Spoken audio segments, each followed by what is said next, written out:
Sulat ni Santiago, ika-4 na kabanata. Saan nagagaling ang inyong mga alitan at pag-aaway?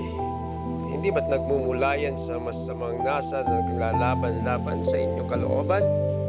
Mayroon kayong minimiti, ngunit hindi ninyo makamtan, kaya't papatay kayo kung kailangan, mapasa inyo lamang iyon.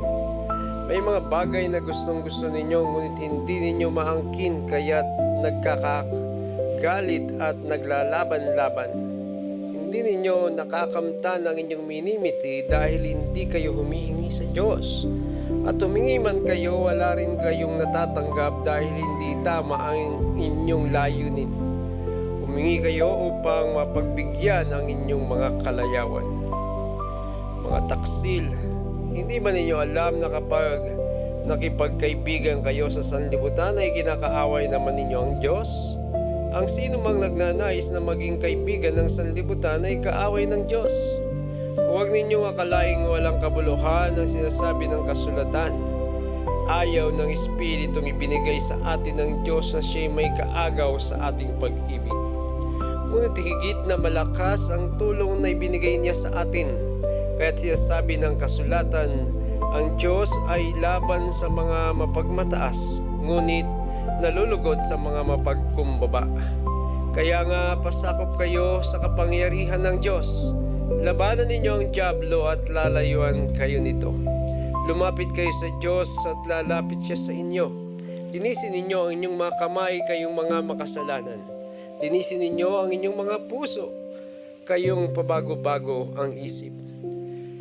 Maghinagpis kayo, umiyak at tumangis.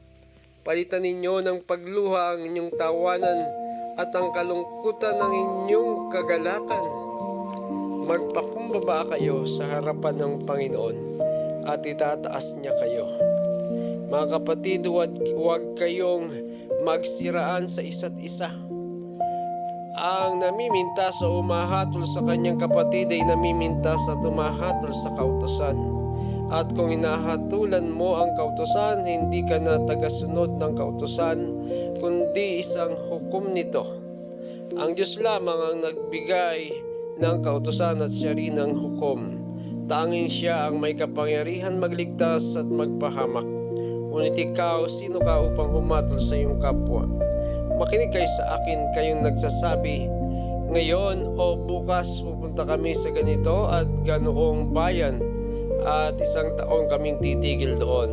Mangangalakal kami at kikita ng malaki. Hindi nga ninyo alam kung anong mangyayari sa araw ng bukas? Ang buhay ninyo ay parang usok lamang, sandaling lumilitaw at agad nawawala. Sa halip ay sabihin ninyo, kung loloobin ng Panginoon at nabubuhay pa kami, gagawin namin ito o iyon. Ngunit kayo nagmamalaki at nagyayabang, at iyan ay masama. Ang nakakaalam na dapat niyang gawin ang mabuti ngunit hindi iyon ginagawa ay nagkakasala.